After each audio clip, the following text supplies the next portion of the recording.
the panel members, respected judges, sir, and all my fellow mates. I'm Monsoon Takuria and I am from the school Brahmurja Valley English Academy. And the topic for my panel discussion is building resilience. Can students cope up with it? So when we talk about resilience, resilience is not about never failing, but to rise stronger and better after the failure. Now, what failure could be? For students like us, failure could be the pressure that we get, the comparisons, the judgments that comes along our way of success. Now, how do we actually handle resilience? Resilience could be handled in different ways. That could be more awareness about mental health, how to handle peer pressure. We can also build resilience in us by a very motivating milieu or people who motivates us. Like our teacher, it could be anybody, our teachers or our fellow mates, or it could be our parents. Now, when we talk about building resilience, the first thing that comes up to our mind is to never give up. Never give up. In hard times, when life hits us hard. So we can take resilience as a metaphor of a rubber band. When life stretches us, resilience is something that puts us together without snapping.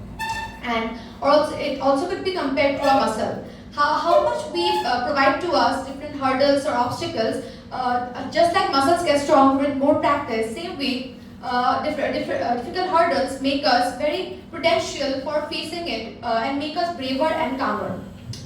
And let's talk about the ways how to handle these hurdles. First thing is mental awareness. As we know that mental health awareness is now very prudential among every schools or every students, and everybody talks about it. But do we really emphasize it on a daily basis? No, we don't.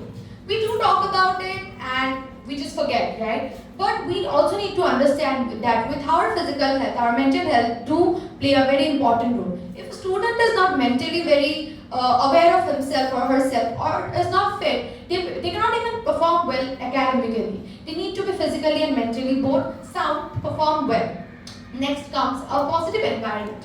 If we are every time surrounded by people who have negative judgments or negative criticism, that doesn't help us in our development. That is a very negative aspect for our life. We need to be surrounded by people who motivates us, who tells us what's good for us and how could it lead to our success journey. It could be anybody, our parents or teachers. Our teachers do play a very convenient role. Our teachers should be a safe space and a person or like a hope who mentors us, guides us and understands us. They should nurture us right from the beginning about all we should be known or aware about every negative and positive aspect. They should be prudentially very sound to know our children and help them out however they need the help it to be. Next aspect that I would take up is failures. The failure is the best teacher for a student to learn. If we don't fail, we will never know where we are lacking behind. We need to understand where we lag behind in order to grow better. Failure doesn't mean a full stop. It is just a break that gives a pause to us and helps us grow better. Next is digital resilience. When we talk about digital resilience, we have to talk about social media. We all know we live two lives nowadays, offline and online both. And the online is the one in which we spend more time. Hence, digital resilience is very important. Now, what exactly digital resilience is? Digital resilience means that we are capable of handling all the online obstacles. That could be anything, any hate comment or any kind of unrealistic bars that has been set just to fit in. And when we talk about unrealistic bars, let's talk about peer pressure. Peer pressure is something that is very known to all of us, and we all face it once or many times, right? When we talk about peer pressure, it is just the actions that we do sometimes to just fit in or to be known or seen. We want to be heard, right? But that peer pressure even leads to some of the damage, right? We go to wrong paths just to fit in the society. But we need to know about our self-worth. We should be self-aware about our values and ethics and not leave it and not just be peer pressurized to go in the crowd or the rat race. We must take the road not taken sometime. And also, one thing that plays a very prudential role in building resilience is meditative and mindfulness. When we talk about mindfulness, it means that we are in the moment. And what helps us to bring out the mindfulness is meditation. Meditation could be anything. sitting in the silence, walking in the nature. Let the nature heal us from within. When we are healed from within, our mind, our body, our actions and behavior are always potentially sound. And hereby I would like to conclude my presentation and just like to say that being resilient doesn't only mean not to be emotionless. We can be emotionless, we can be sad at times and cry our heart out. But being resilient means that to overcome that, and the next day should be a better one. It should not, the past should not decide our present to ruin a beautiful future that we have. Thank you very much. Alright, now I would like to open the panel up for questions. If anyone has any questions, please go ahead. Thank you. Ma'am, as you stated that we should teach students to be resilient enough. Yes. So do you not believe that teaching students to be resilient will bring about negativity in the student's life? For example, students will start to keep things to themselves rather than sharing it with their therapist or someone if they are going through a negative phase, deceiving themselves that they are being resilient. No, when we talk about resilience, it means that never failing. It's not about never failing, it's about to rise better. And in the path of rising better, we may take help from therapists, we can take the help of meditation as stated, or we can even ask from the adults that we are surrounded by, right? When we say resilient, it doesn't mean that we are overconfident or we can be, that doesn't mean that we are overconfident or can handle everything alone. But resilience can be also inculcated in us with measures of others by taking help of therapy or any kind of natural activity, or even by meditation or mindfulness. Thank you. Ma'am, I would like to ask that you mentioned meditation, mindfulness, those are all amazing things that can be done in order to regulate one's mental conditions. But we also need to understand that all of these situations cannot be tailored to just one person. Different people have different types of issues. So resilience being taught in general, it cannot be just taught in classrooms. Do you agree? So, do you agree, ma'am? Of course, I So, now that we have that clear, so what institutions would you recommend that could actually help these students, the youths, to develop? Because resilience is a thing which cannot be only taught in classroom but through real life experiences as well. And you mentioned about surrounding ourselves with only positive people, but can we really always surround ourselves with positive people? It is like talking about how we're going to learn swimming by reading a book. So we cannot always surround ourselves with positive people. Sometimes even the negativity can have a powerful and positive impact in the future, because resilience is something that can also be learned through real life experiences. So ma'am, I would like to ask, do you have an institution or any kind of structure that you think that could help the youth? Firstly, I would like to contradict you there that I'm not telling that we are always surrounded by positive people. We are surrounded by negative people, but that's how we take the negative criticism. If we take the negative criticism to us in a very emotional way and not be practical, it would definitely handle us, right? But if we take the negative criticism and negative people in a positive way, as we could, then it will help us for our better growth. And secondly, as you said that what institutions I could prescribe for that, I feel that resilience is an inner strength or inner quality that couldn't be learned in institutions. We learn that through real life experiences. Real life experiences like solving problems or being able to communicate better, and there are other life skills such as resolve conflicts on their own. I think institutions are used in order to better to someone, right? But we cannot bring better to resilience. Resilience is something that is always inculcated in us, but in different manners or percentages, right? We all have resilience, but in different amount. So hence, to know our resilience or to build it, we need to be surrounded by things, as stated, in order to be more resilient or to outshine the resilience that we have in us, within us. Thank you.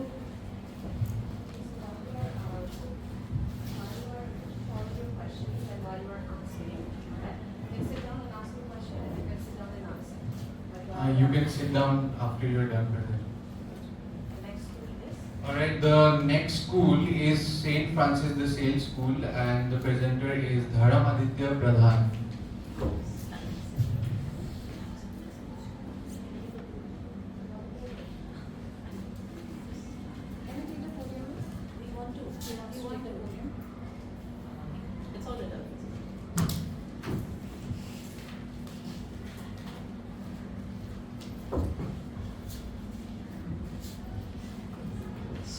greetings to the panel first and the house.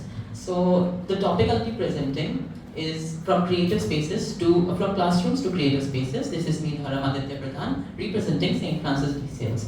So to the panel, let's first establish the stakeholders for this topic, right? We must understand that the stakeholders for this topic are basically schools and students. Schools who can initiate the innovation and students who can come up with innovations, right? So moving forward, we must understand where innovation actually comes from. It comes from the general creativity that students or school might as together comprise of. So this creativity today is more at a threat than it is increasing, because we see the surge of artificial intelligence, and according to most reports by American Psychologists Association, IBM, Psychology Today, we see that artificial intelligence has greatly deprived students of creativity.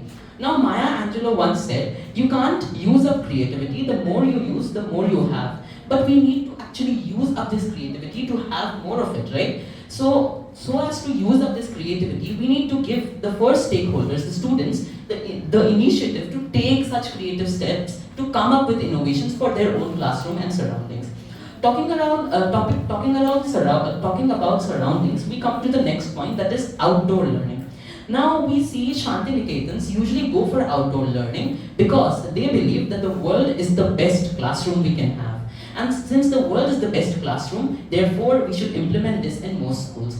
This can be especially helpful for biology students, actually going out and exploring the different life processes and life forms. And such creative and innovative measures can actually be very helpful for students themselves. Moving on, this brings us to the third point, that is what happens when there are emergencies and disasters. Well, in such situations, education is greatly halted, and that creates a problem for students themselves. Because every child deserves the chance to learn, grow and shine, no matter where they live, no matter where they stay, and no matter how they stay. Therefore, UNICEF has come up with a very creative idea. Another stakeholder we come up here is globalized institutions. They have given the idea of school in a box, where they put stationaries and educational items in a box and provide to students who actually need them. Moving on, we should now be understanding the overall broad spectrum that this particular topic brings us, that is STEAM learning. STEAM learning comprises of science, technology, engineering, arts, and mathematics. And a very good real-life example of this learning can be the Guwahati rickshaws. Now, let's talk about our region, Guwahati, where we have seen development constantly, even for rickshaw pullers. When the world was coming up out of the 2008 recession, IIT Guwahati came up with an exceptionally well idea that News 18 wrote that IIT Guwahati has been trying to benefit the rickshaw pullers as well. This is the new rickshaw design that IIT Guwahati came up with. This is known as the Deep Bahan, which can easily come up frictional force, move forward, and is economically beneficial for even the rickshaw pullers. So in a country where classrooms like of that IIT think about rickshaw pullers, we can imagine what the extent this creativity can go up to. Moving forward, let's talk about India's Atal Innovation Mission AIM and Atal Tinkering Labs. They are currently in association with more than 10,000 schools and 720 districts, promoting STEAM learning and other aspects of science itself. As they say, mathematics is the language of the universe. So if mathematics along with science is promoted, then India can go up to very big achievements. Now, there are many global examples, like India has their Atal Tinkering Labs, USA has their STEAM-based labs, South Korea has smart education with digital literacy, Singapore has future schools which have smart classrooms and AI integration in place. So these are some global examples. But we come up to a very huge and pressing problem here, that is funding and resources. Making these innovations, coming up with ideas is more simpler than coming up with resources and funding, because they lack funding and resources, especially most government schools in India, and the government cannot force private schools either to take up initiatives and innovations, right? So this funding and resource problem has been existing for a long time, and this must be addressed in order to bring up this creativity forward. We have another big issue, that is The schools in India, most schools in India are interconnected, but there is still some disconnection between the schools in India, and there is the lack of a feedback mechanism in India as well. When schools come up with something new, they don't ask the students for their ideas on that. So we must look over to this as well. With this, I'd like to conclude. Thank you. Thank you so much, Dharam. Big round of applause for Dharam, please. That was a very good speech. Would the panel like to ask any questions? You can sit down. You can ask questions from your seat, that's fine. As you talked about innovation and creativity, but you didn't talk about the traditional mark-based system. As marks are still important for college admissions and job applications, how can creativity alone prepare students for that reality? Well, the very question seems to be a bit fallacious because, as you said, marks are important for college, maybe they are for education, but when you look into the job sector and the private sector, you see the world is quite dynamic and changing at a very fast pace. Companies like Amazon and Google, they are not hiring on the basis of degrees. Elon Musk has in fact declared that he wouldn't be hiring on the basis of degrees.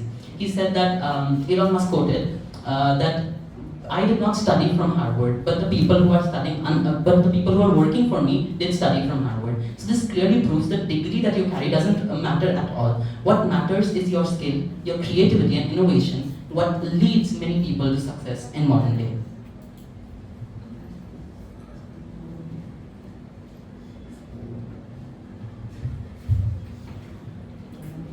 You have mentioned about every child has the right to education.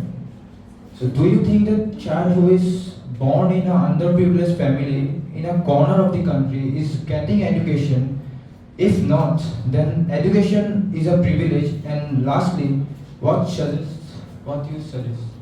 Well, as said, every child, well, what I quoted exactly was that every child deserves the chance to learn, grow and shine no matter where they are.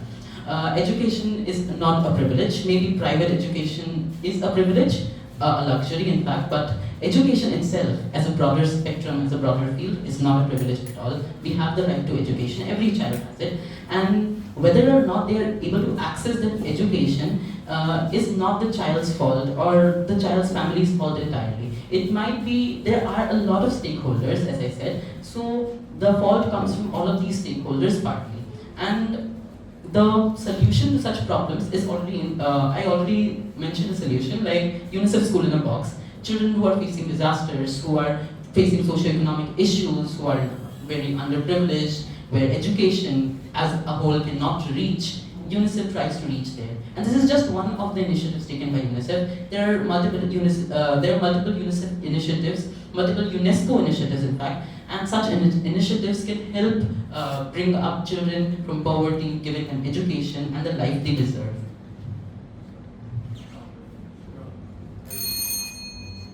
We have time for one more. 2 minutes, right? Alright. Thank you for that wonderful exchange. Next up we have Arihan Singh from Army School, Narangi. Arihan is from class 8, by the way. He's the youngest panelist here, I think.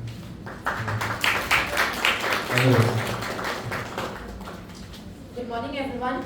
My name is Arihan Singh and I am from Army Public School, Narangi. First of all, I would like to ask a question. Do you think all the students in the world deserve same things? Is it fair? Many of us might say yes, because equality seems fair.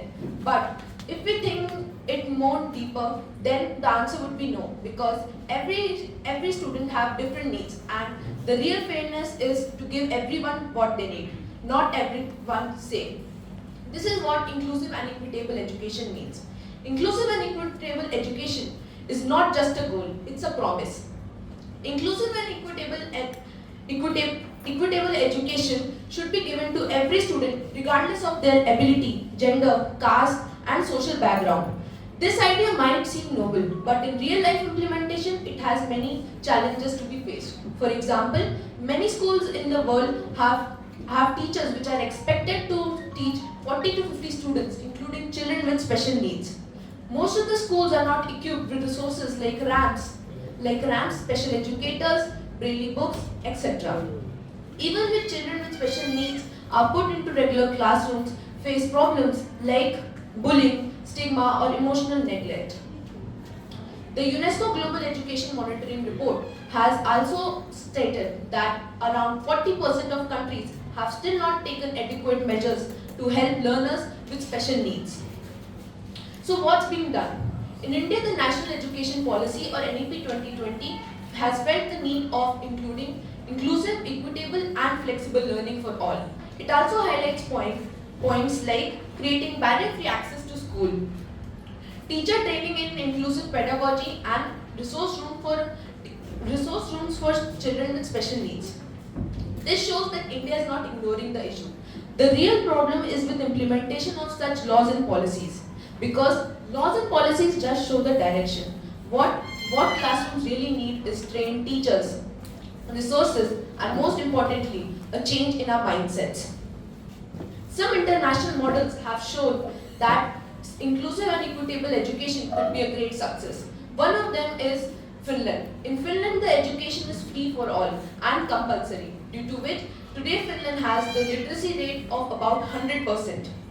We must ask ourselves, are we making system fit for every child or forcing every child into one system? Because inclusivity does not mean putting everyone into same classroom. What it really means is redesigning the system so that meeting every child's need socially, emotionally and academically. Thank you. Thank you so much, Arihan.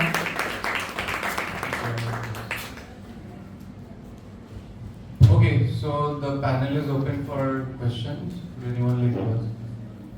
Go ahead. Thank you. Sir, you mentioned about inclusive and equitable education. The context is that you mentioned about how many schools lack, ramps for specially able children. Many schools lack the overall infrastructure for them. So, don't you feel this is not the school's own initiative? I mean, the school might be facing funding issues. Funding is a major issue for schools today, even private schools. So don't you feel that this is not inherently the school's fault, but this is the very lack of funding? Funding could be overcome because when inclusive education, we apply when inclusive education, so the special schools which are going on right now, and we don't have to, the costs are reduced of that, so more funding would be there, so we could apply these things. More resources would be there. Any more questions?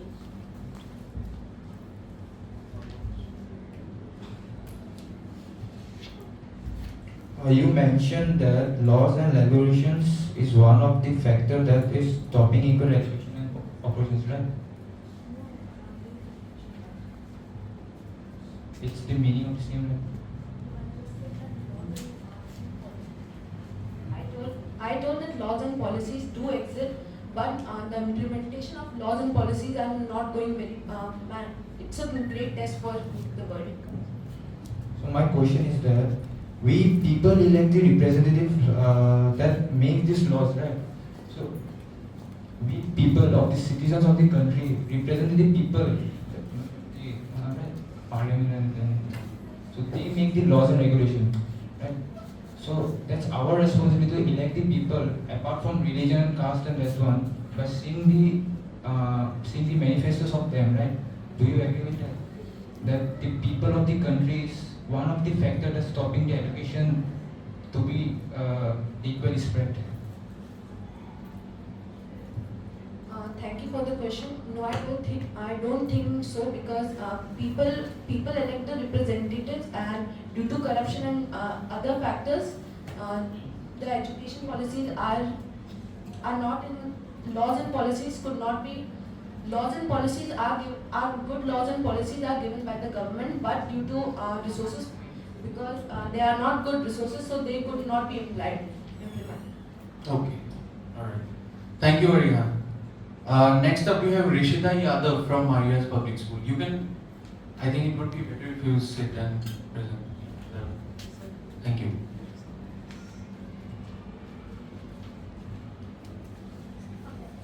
Let me begin with a question here. I assume we all are already in social media platforms, multiple social media platforms, and how many times have you posted something and then deleted it because you did not get a proper response or what you wished for? Maybe you did not get enough likes or enough comments, so you deleted the post. Well, you're not alone here. We have all done that at some point of time. My name is Rishita and I'm a student of class 11 from MES Public School. I will be focusing on digital resilience rather than the whole topic because, to be very honest, how much can be covered in 5 minutes, right? So, digital resilience, whether students can be resilience and whether students can be taught to cope better with social media pressure and online stress is what I'm going to focus on. The thing is, in India, teenagers are growing up online and they are growing up faster than ever. And according to a report by a 2023 report by Kantar and MAI, over 93% of the urban teenagers use smartphones and spend countless hours in social media platforms and other sites and apps, etc. These platforms are where us students and teenagers, we interact. This is where we kind of find ourselves, but at the same time lose ourselves and make friends and lose them at the same time, right? The thing here is when we get indulged to social media or anything digitally perhaps, we focus on that more than our actual real lives and we kind of forget what we are. We get influenced by the media, we get influenced by the influencers, and we get influenced by whatever they are speaking rather than thinking about our opinions. And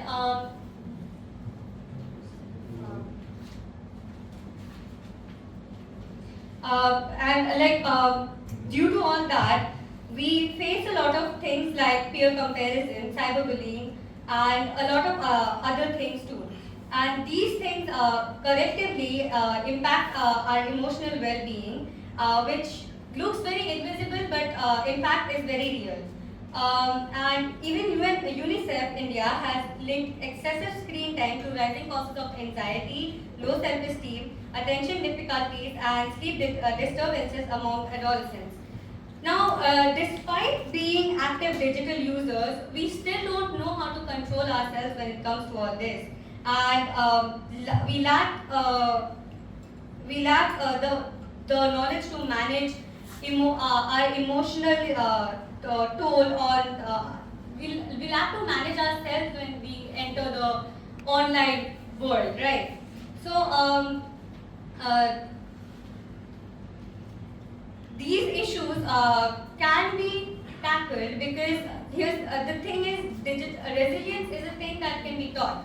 And there is a report by NCRT and UNESCO that shows that when schools start introducing structured programs that include covering emotional literacy and media education and safe online practices, students actually improve their digital behavior and spend more time in their actual selves rather than the digital selves, which is most of the time just others' perceptions about us. And but the thing is, what is it for us in this? Like, what does digital resilience even mean for us? The thing is, digital resilience isn't just a buzzword. It's a real skill that can be nurtured through education and support. And if we want students and the youth to thrive in digital world rather than just be puppets of the digital world, we need to move beyond digital access and start focusing more on emotional safety.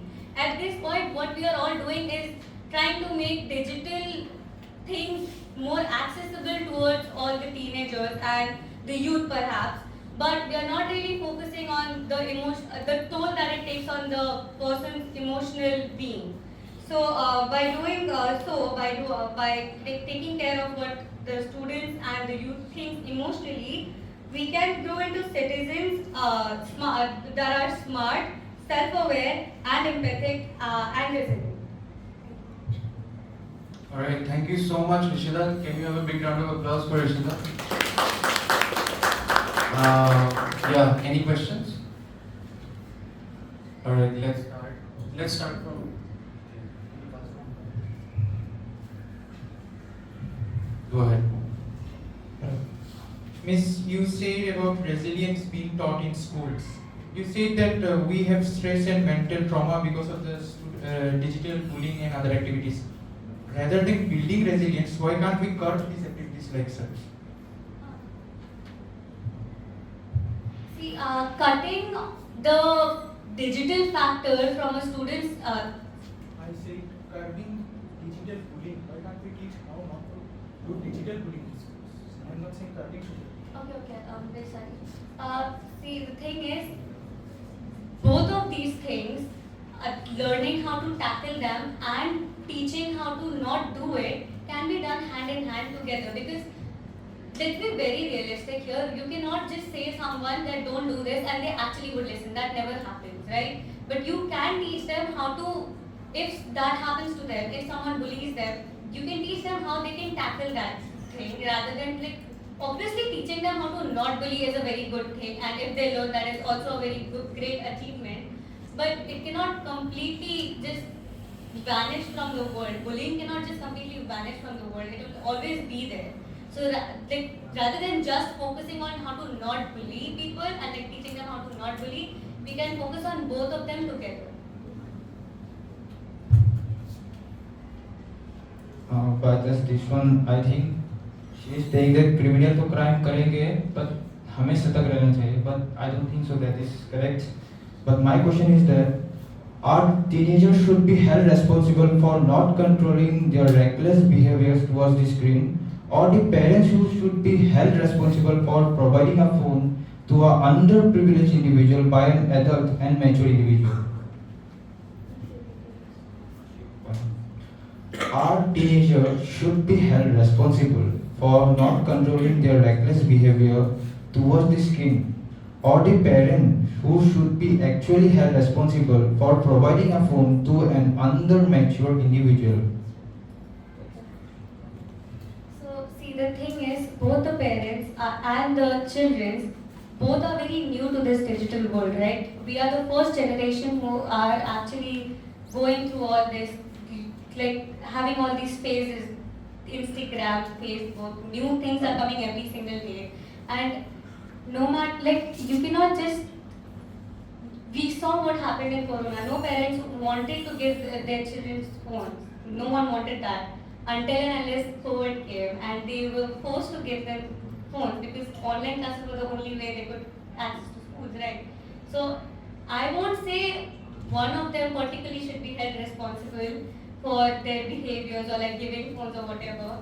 I would say teaching both the sides how to like tackle the problem would be a better solution rather than just blaming one of them. No follow-up questions, please. Yeah. Alright. Thank you so much. Next up we have Udipta Das from Modern High School, Senior Secondary School. It's fine, you can be seated. Can you use your podium? Just sit there and we can, that will be a better panel discussion setup.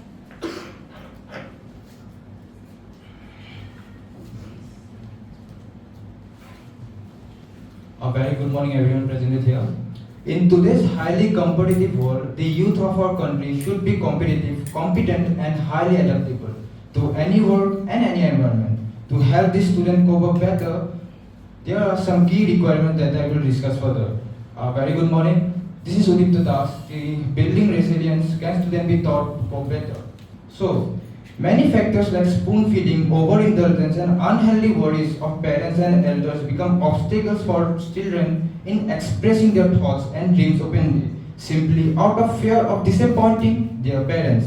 While it is natural and necessary for parents to show love, affection, and it must be in a healthy manner. As there is a saying that even wisdom becomes folly when over applied.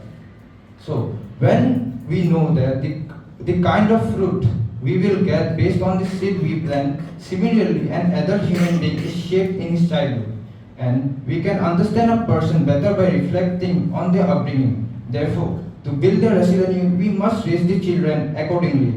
In India, children are injected with the pseudo importance of academic marks. This often leads to envy and jealousy in their subconscious mind. This is clearly unhealthy for a growing child.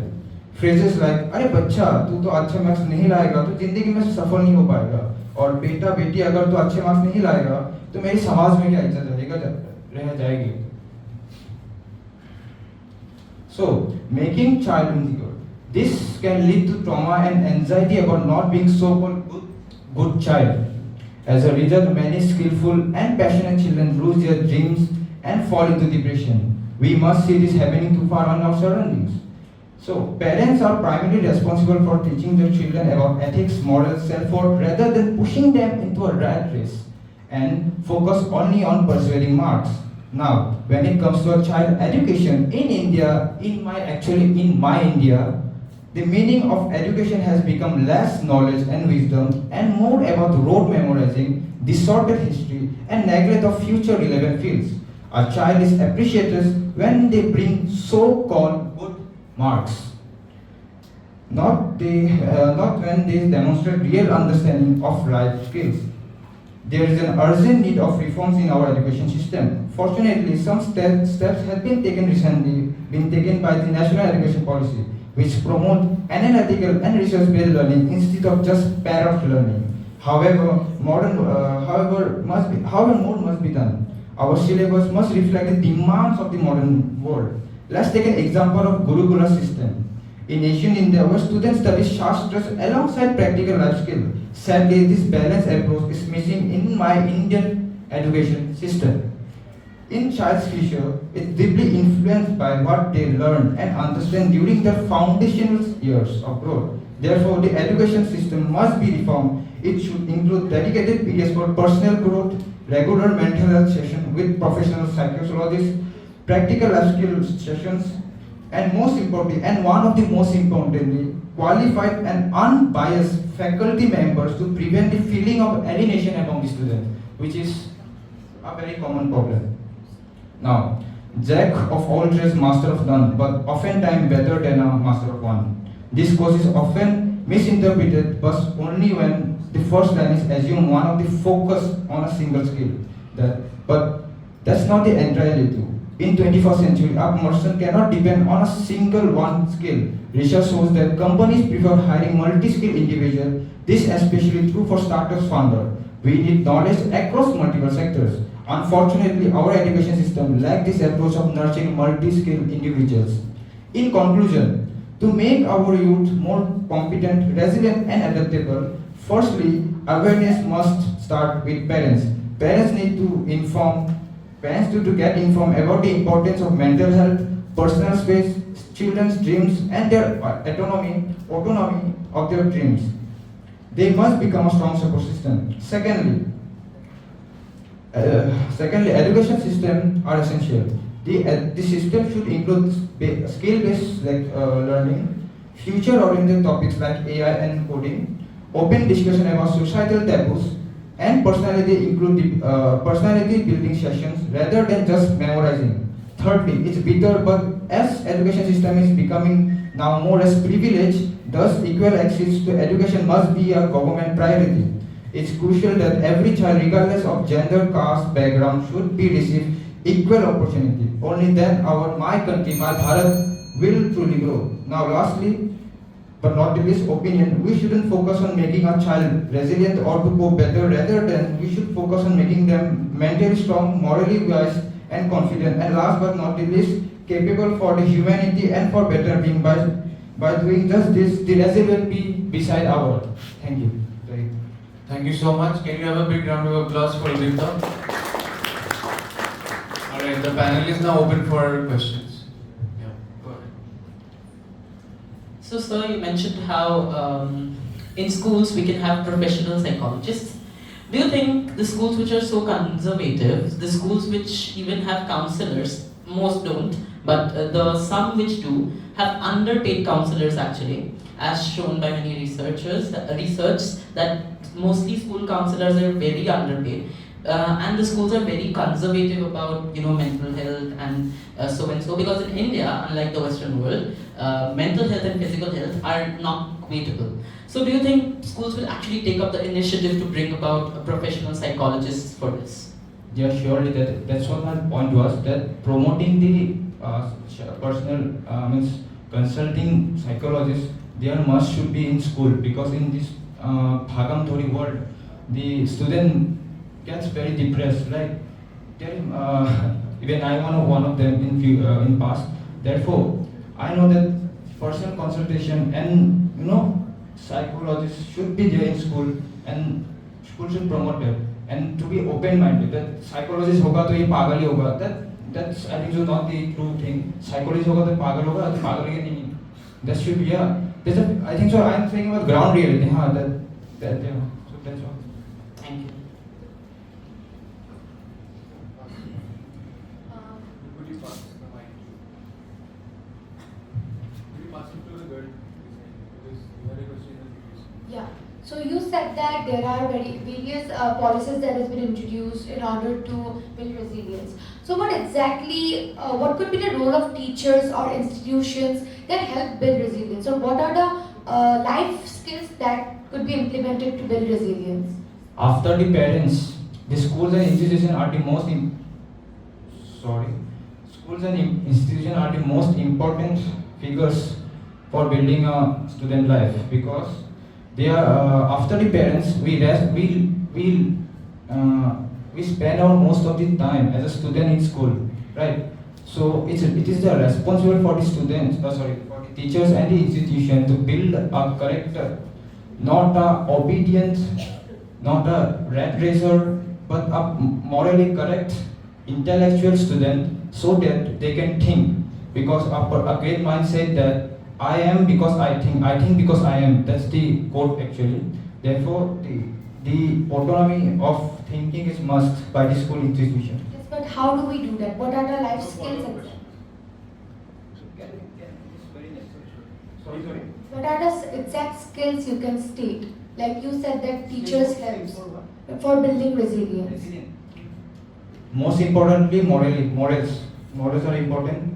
Studying theology, AI for future, AI inputting, and most importantly, persuading the dreams and pushing them to persuading dreams. That your dreams cannot be incorrect but correct, and because there is a trajectory, right, that you have to follow this certain set of rules and regulations, then only you can be so-called success, like getting an IIT or UPSC. But you should be allowed to do anything, any.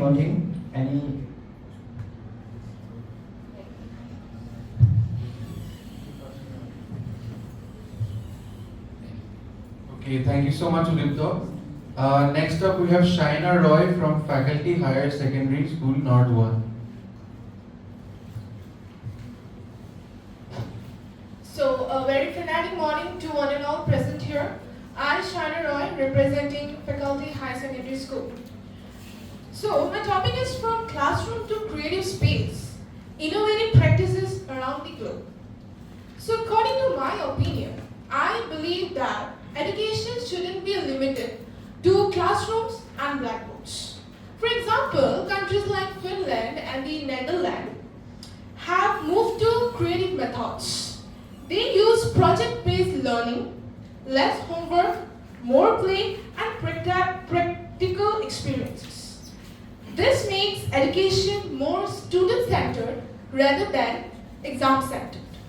Also, study shows that when students are allowed to explore and create, their communication skills and problem solving increases. Isn't that what the future needs? Not just creators, but not just crammers, but creators. But I'm not saying that marks are useless. While innovation is good, marks is also necessary to structure and give discipline to the students. This helps the teacher to identify clearly the strength and the weakness of the student. Many countries like Japan and South Korea have a strict education system which have created hardworking and high-performing students.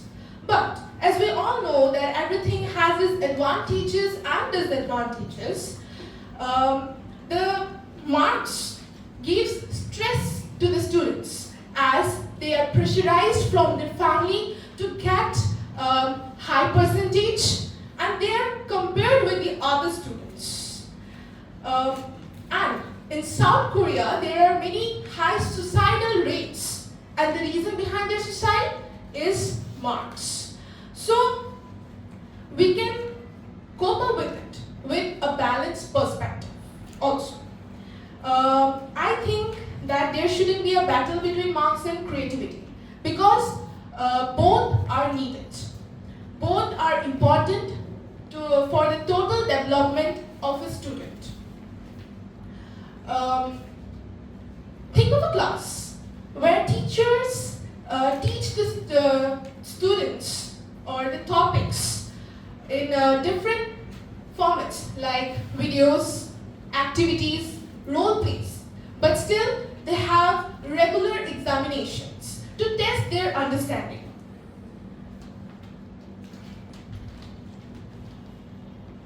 Globally, many schools are hybrid nowadays. For example, in Canada, classroom use both regular examinations and portfolio-based evaluations. Students are encouraged to express their knowledge in different formats: writing, speaking, drawing, etc. That's how a student is not only judged on their memory power, but also on the basis of their idea, thoughts, evolution, and application. That's what I support, a balanced approach. But we also have to see the practical and grounded view. While I love the idea of creative classrooms, I want to talk about the reality. Many schools around the world, especially in underdeveloped areas, don't have enough teachers, electricity, or even water to drink. Talking about global innovation practice is great, but first, we must focus on basic infrastructure, educational infrastructure, providing facilities, and most important, teacher training. So, for rural areas, proper classrooms are still dream, not a creative lab. Innovation is not always about technology. Sometimes it means teaching under a tree with a smile. So yes, creativity is important, but it should be practical for all. So at last, I want to conclude that let's be realistic. Before we fly with global ideas, let's make sure all children have a classroom to sit. Thank you.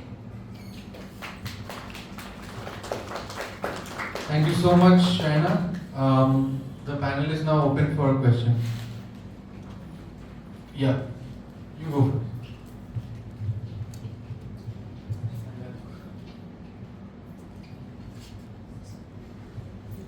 So, ma'am, you mentioned about how everyone would have a classroom to stay, a classroom to learn in. But ma'am, what about the fundings? How is the government or even private institution going to make that happen? Ma'am, we also have to specify that in the country, especially where we live, in India, the population is the highest population in the world, where most of the time people are admitted in government schools and private schools are a privilege. So for a student to be, even though education is alright, but what about the students who cannot go to school because there is not enough funding? What would you suggest for that?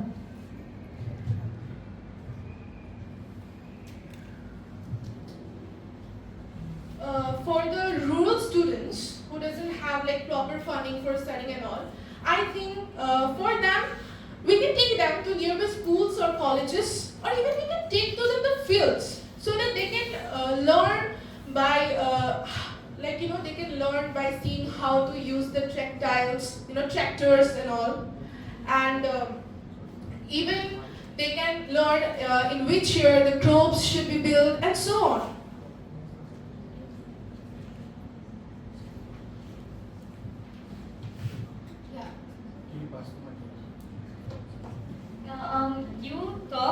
you said that there shouldn't be a battle between marks and creativity. But in a country like India, where, to be very honest, the mindsets of the people are quite conservative still, do you really think that will apply? Because, see, these days, I'm a design student, right? And our exams are like mostly portfolio based, 70 marks for portfolio, 30 marks for theory. So people kind of do think that it's very easy for us to get full marks because design students, क्या करते हो तुम लोग drawing बना के निकल जाते हो. That is the mindset of the people. So how do you think there won't be a battle between those two in a country like ours? Well, it's a fair concern. There will be battles, but we have to cope up with that. Like, we have to go hand in hand in ways. Like, we cannot do anything. Like, we have to balance both, or else it will be unbalanced. How is it?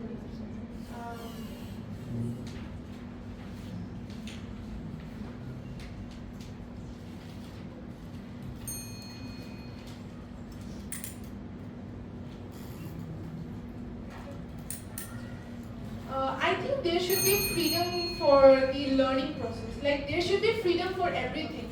Like, marks shouldn't only be the thing. Like, we have to make that in the society.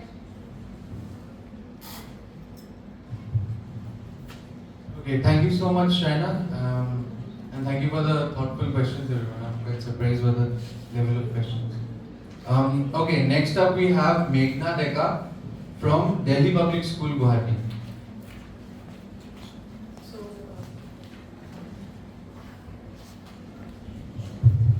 So, greetings everyone, I am Meghna Deka representing Delhi Public School, Guwahati. On the topic, can students be taught to cope better? Now, the question is, what kind of teaching are we referring to? Are we referring to just selective lessons? Are we referring to institution specified? Now, let's consider our country specifically. We live in a country where students mostly go unreported.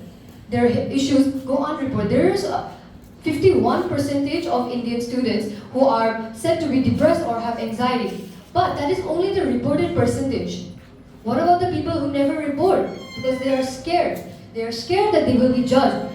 I do agree that we live in a very conservative society where our parents consider that our mental health can be coped by physical means or by walking around in nature. But can that really be tailored to every single person?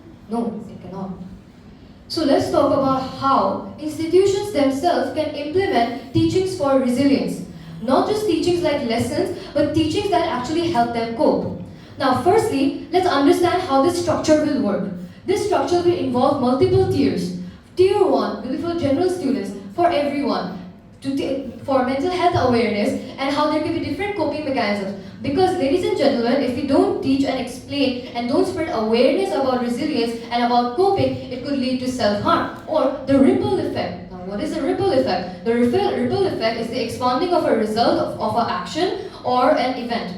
Now, how does this ripple effect come into action? Now, when a person is either depressed or have any mental health conditions like ADHD or anxiety, it can also affect their academics, it can also affect their social life, and in turn, it can significantly also impact their physical health. Because the mental health drives our motivation and it's a drive for whatever we do with our actions as well. Now, ladies and gentlemen, let's assume that this tier was established. The tier where students are taught about in general of mental health, and then a tier where students who are specifically like suffering from anxiety or depression are grouped. Now, these group places would have teachers or counselors or psychiatrists or neurologists helping them to navigate their feelings. Mind the word, navigate, not completely teach them. Because helping to navigate and cope with our emotions is more important just completely and rote learning it. Now, ladies and gentlemen, the question comes, how in a country like India will this be implemented? India is a country where only 27% of Indian schools even have a counselor. What about the rural places, you may ask? Well, it is actually not that hard. There are multiple NGOs who perform with less resources, and rural schools or even government schools can partner with them. They could teach teachers by 2 to 3 day workshops or how they could help students and how to help them navigate their emotions, how to understand what emotions they are feeling. And then after which, teachers will take the help of perhaps professionals who are linked to these NGOs or these non-profit organizations who could help the students. If a student is identified to have a severe or a mild case of anxiety or a severe or mental health that can significantly affect them, the person could be referred to a specialist. Now, all that aside, have we really considered how this would affect the society? Now, the stakeholders are students. Now, who will the students become in the future? They are the future of our country. They are the future of the world. Now, if they themselves are affected by it and they still do not know how to cope with it by the time they're older, it's going to significantly impact them. Now, ladies and gentlemen, let me ask you a question. How many times have you personally been affected by a mental health issue or mental illness but never talked about it? There are many. There are students, there are adults. But right now, let's focus on students. Students are often pressurized to think that they should know how to cope with it on their own. That's what our parents push on us. That it's not that big of a deal. You can do it. You have to just focus on your studies. But ladies and gentlemen, how are they supposed to focus on their studies if they are not even able to regulate their emotions? The ripple effect is a big factor in this, because if you're affected mentally, you won't be able to focus. Now, there is a program called Mind Up. This program had a 17% success in the droppage rate of self-reported anxiety and depression. Now, what's the question? How did this program work? The program was given tier customization, where students were admitted into the program. They helped them navigate. Now, how was this program run? With the help of neuropsychologists and neurologists and other professionals. Now, I do admit that there is a scarcity of psychologists in India, but why is that? Because people are afraid to become psychiatrists, thinking that they won't have a future in this country. But ladies and gentlemen, my fellow panelists have talked about the issue, but we also have to talk about how we will be addressing this issue. We can't always talk about the issue and think it's simply an issue without addressing it. It's just like you're reading about something, but you never experienced it. And also, we have to also consider that just teaching it cannot happen, because many students do suffer from it, but they do also end up having their other thing impacted and other specific areas affected. Now, if a student were to navigate it, they could get guidance. Because teaching resilience isn't just teaching them through textbooks or lessons, rather it's a guided process. A guided process in which a student is helped, rather than just focusing on teaching and giving lessons. Real life experiences do add up, and that's how I would like to end my speech. Thank you. Thank you so much, Meghna. Big round of applause for Meghna. Okay, the panelists are open for discussion. You go first. Passing your mic. You go. Miss, as you mentioned that there shall be a structure to teach teachers and institutions, so how they can teach students resilience. But don't you think parents are our first teachers, and there shall be a structure to also educate them about how to cope up their child with resilience? Yes, I absolutely agree that parents are our first teacher. But let's not forget that our parents do raise us, but in the end of the day, it's our experiences of our own lives, socially, at school, and even academically, that also shape our beliefs and our ideas. And yes, parents can be taught if parents are willing to. Because there are many training programs which parents can attend, which are guided by professionals, which can help them understand what their child may be feeling. So my answer to your question is yes, parents can be taught on how to teach their kids. Also, Miss, you see, when we talk about resilience, there comes two aspects, that is peer pressure and the unrealistic expectations or bars set up in social media. So what do you think the mental health of a student is affected by what more? Peer pressure or unrealistic bars set up in the online platforms? The answer to that question can be very subjective. Firstly, peer pressure can often hinder a person, but it can also be a drive to some. So to that answer, you have to bring a group of people and ask their experiences. Because for me, personally, peer pressure could give me a drive, could give me motivation. But maybe for someone else present in this room, peer pressure could hinder them. It could make them feel overwhelmed. Next, about social media and digital, as you mentioned. Now, social media is very vast. It cannot just be controlled by one person, because it's as if trying to control something which is out of your control. Yes, there are moderation on social media, but those moderations don't go very far. So what can we do on our part to make sure that the student doesn't get affected by it? So that's where these structures and all these programs I mentioned come in. The students will be taught how to deal with these digital issues, like for example, digital bullying, cyberbullying, and those unrealistic standards. But ladies and gentlemen, social media is a big drive of how people are affected mentally. Because social media is a place where we spend most of our time, let's be honest. And then, if social media is a big drive and if it does set unrealistic standards, we also have to learn how to differentiate from these unrealistic standards, because, quote, it's unrealistic. Okay, thank you so much, Meena. Next up, we have Himanshu Kumar Das from Sai Vikash Vidyaniketan. This one? What is your name? Okay, try to say. What's your name? Ilaro. Okay, next up we have Ilaron from Sai Vikash. Good morning to everyone present here, dear judges and the panel members. My name is Ilaro Kim Shalai and I'm from Sai Vikash Institution. The topic of my discussion is on building resilience. Can students be taught to cope better? As you see, life is full of ups and downs, and in this generation, students are no exception to this reality. Students sometimes feel stress, frustration, depression, loss of confidence, and isolated. And it is mainly due to studies, exams, peer pressure, family expectation, and relationship problems in today's modern and competitive world. So the question is, can students be taught to cope better and help them become more resilient? To answer this question, it's simply yes. Before that, we shall discuss what is the real meaning of resilience. Resilience basically means the ability to recover quickly from difficulty, facing challenges, and to help going even when things get tough. Resilience is not something that we are born with, it is something that can be learned and strengthened over time. But how do we really build resilience? To build resilience, we need the right tools, guidance, and support. One of the most important tools in teaching resilience is to make students understand that failure is a part of life. We students fear failures in such a way that we stop trying new things. But when we understand that failure is a pathway to success, it is much easier for us to face challenges which may face in future.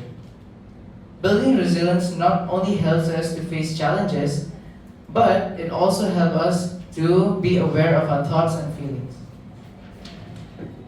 Emotional awareness is another key of resilience. Many students do not know how to express their feelings. Some students may feel depressed, they may feel angry, and they may feel sad and confused. But they do not know how to express those feelings and emotions. One thing that can help and make a big difference is by teaching and guiding them the right path to identify their feelings and guiding them to a real talk about them and how to deal with emotions in healthy ways. It can be done through counseling, life skill education, and promote school programs that can teach about self-awareness. Now, building strong relationship also helps students feel more safe, more supported, and also reduce loneliness. Friends, family members, teachers, therapists, and friends, they can all provide us safety, encouragement, and motivation. Relationship isn't just about how deeply you love the person, it is also how close you are to that person and how strong the bond is. Having the people we trust the most can help us reduce and overcome stress. Another great tool to help build resilience is physical health. Now, this is something most people talk about, and it plays an important role in how well students cope with stress. lack of sleep, unhealthy foods, and no physical exercises are the most common issues that we students are facing nowadays. We students should have enough sleep, should eat healthy food, and should do some exercises, as these common things helps reduce stress. And out of all the tools that we have discussed, the most important are teachers and family members, as they play an important role in our life and help in building a strong resilience. Teachers should be trained to understand students' needs and how well they can cope with other students. It helps them build their safety, their trust, and understand how they are valued by other people. Parents are also involved in building resilience. When parents are more open, talk calmly during tough times, this helps students and children feel more open towards their parents. Positive parenting with love, clear boundaries, and support creates a strong base for resilience. And to conclude this, yes, students can be taught to cope better. Now, resilience is neither a talent nor we were born with. It is something that we can learn through life skill, and by providing the right tools and guidance, students are able to face challenges, manage their emotions, believe in themselves, and understand that failure is a part of life. When students are resilient, they not only do better in school, but grow healthier, become more confident, and grow stronger both physically and mentally. Thank you. Thank you so much, Ilara. Big round of applause for Ilara. Questions from the panel? Have you asked a question?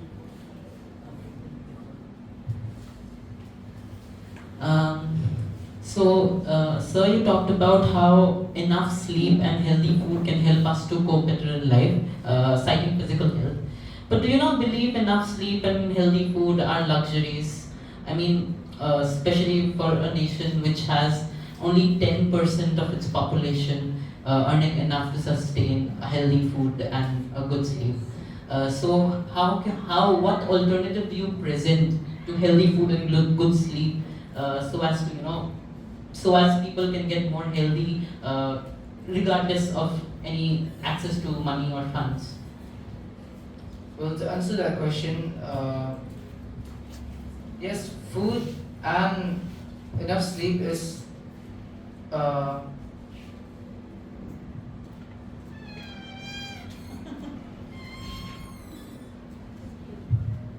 sorry. How can we get healthy? How can we get enough sleep? For that, most people, they usually work at late nights and all. But if we take a chance and give more time to your physical health, like eating more and have enough sleep, this can reduce your stress and also reduce your frustration. I don't think we have time.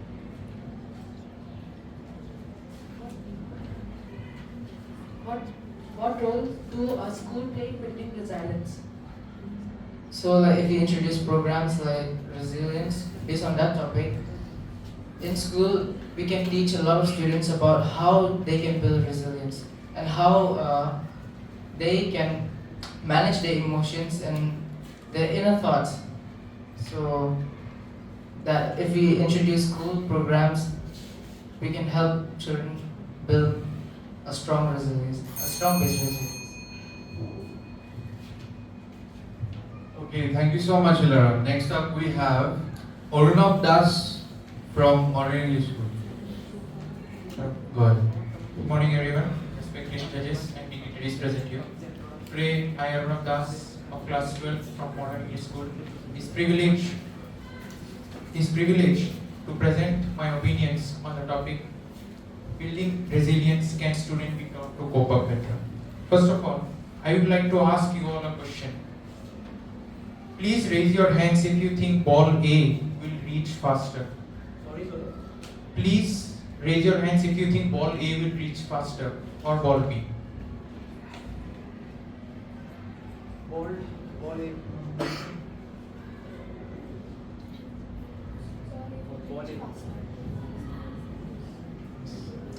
So here we can see that we all, my fellow panelists, were already correct. Ball A will reach faster. But generally it is the perception that ball B will reach faster as it has a straighter line. Now this might sound a little bit off topic, but I would say that this signifies a very important aspect, that what we see or perceive is not always true. That means we can be wrong, and being wrong is normal and not abnormal. Thus, this act of normalization of failure is the first step towards building resilience in ourselves. Failure needs to be termed as opposite to success. Rather, it shall be termed as a step closer to success. Now, as I have mentioned resilience, I shall also define it. Resilience is the ability to bounce back from academic stress, peer stress, anxiety, and fear from failure. Now, the first and foremost question is that can resilience be taught in schools? Yes, it can be. As because resilience is not a thought or ideology. Resilience is a skill.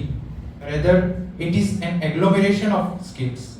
It encompasses the skills of stress management, self-awareness, problem solving, mindfulness, and decision making.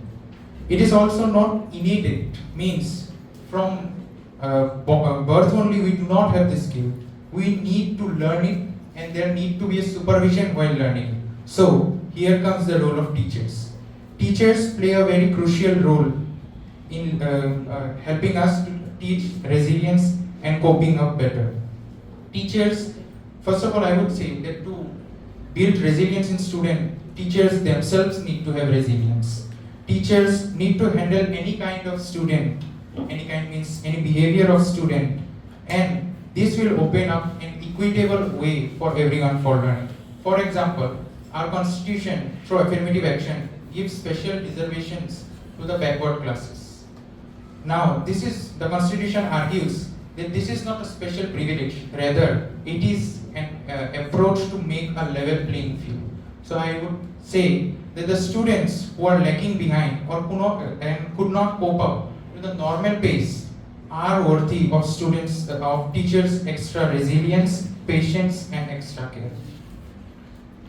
The teachers are also liable to create a classroom environment that is positive and conducive to each kind of thoughts. A similar initiative we can say that in this regard is the SAIL, Social and Emotional Learning. It is introduced in US and UK and Canada. What does SAIL focuses on? SAIL focuses on teaching emotional regulation, empathy, and decision-making skills. It helps the students to cope up with stress, anxiety, failure, and emotional breakdown. Like this, India also follows a similar educational model that is known as SOUL. SOUL is self-organized learning environment that was invented by Mr. Sugata Mitra.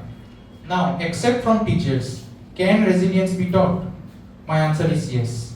As because teachers are parents are our first teachers, and their role comes first and foremost.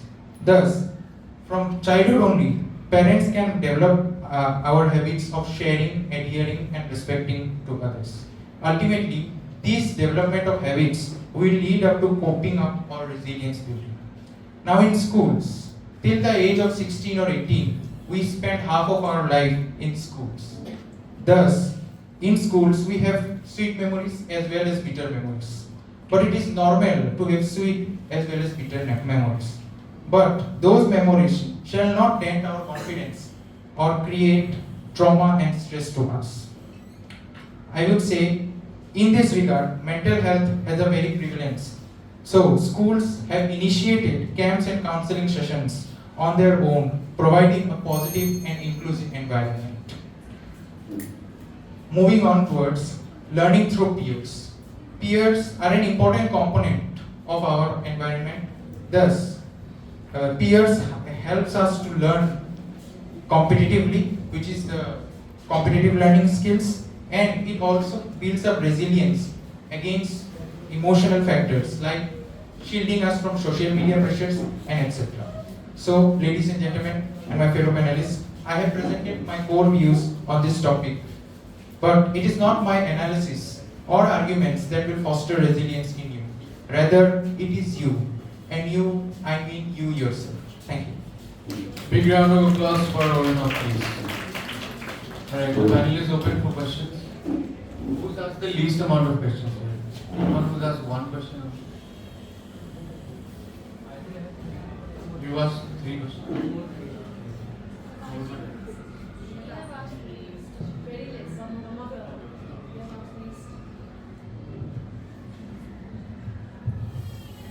Okay, sir. So when we talk about failure, it comes with a lot of negative criticism. And what do you think about negative criticism? How do you handle with that? And what do you think it drives you for the better path or it degrades you? Well, I would say when we fail, it is not negative criticism. I say this criticism is No, not. no. I say when we face failures, a lot of negative criticism comes to us. How do we handle that? And what do you think that degrades us or motivates us for the better good? I think personally it motivates me for development as because I consider failure as a step towards success. So I think everyone else shall also foster that idea. Does the negative criticism degrades resilience in us? Well, I think why shall I care about negative criticism?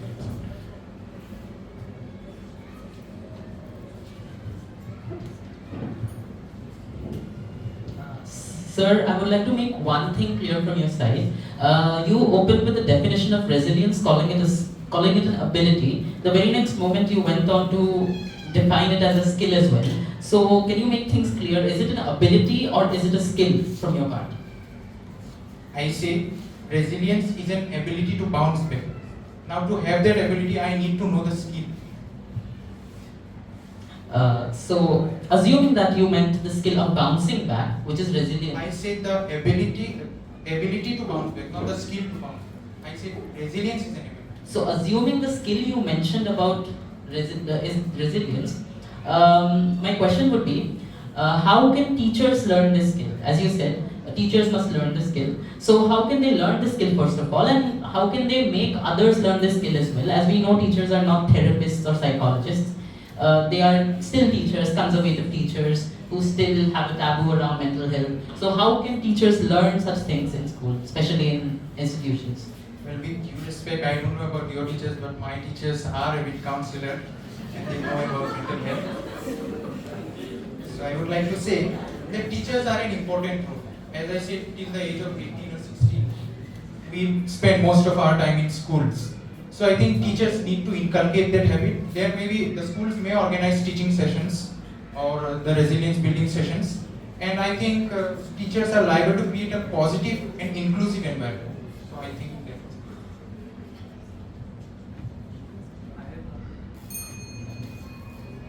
Alright, thank you so much everyone for such a wonderful discussion. A big round of applause for everyone here. Very thoughtful responses. Very good.